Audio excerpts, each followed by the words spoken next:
Hingi sana akong medicine. Kung haba ng pila. Sige, papasok mo ng hospital ka. Malinis floor. Ito naman yan. Mister, meron pa po sila sa labas na itulong Ay, mabilis lang to.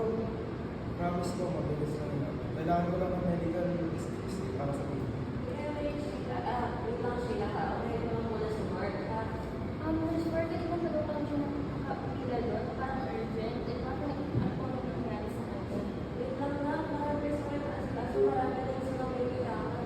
Pero kung baka mas nangangalangan siya, hindi ko na siya kung ano nangyari sa kanya.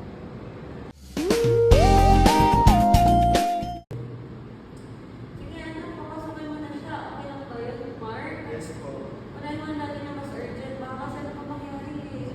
So, thank you po. Hindi ko na talaga daw pasok ka na. Okay lang ba? Oo, kasi sir, okay lang po ba mauna? Thank you po. Nandito naman siya. O ba na? Sorry na ka. Ikaw talaga dapat mo na inuna ko. I-check ko muna yung temperature mo makarap. Sige ko muna ha.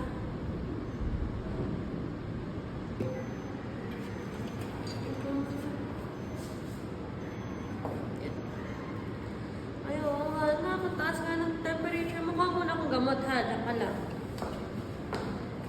Sheila, thank you Kasi dahil sa sa'yo, naging boses kita. Kasi kailangan ko ng urgent care. Wala lang po, hindi naman sa amin na priority dapat talaga yung sino yung mas urgent, sino yung mas kailangan. Thank you. Okay, napapahigay ko na. Napahinga ko muna. Tapos mamaya papahin ka naman ng maaga. Thank you ulit, Sheila. Thank you, Sheila, ha.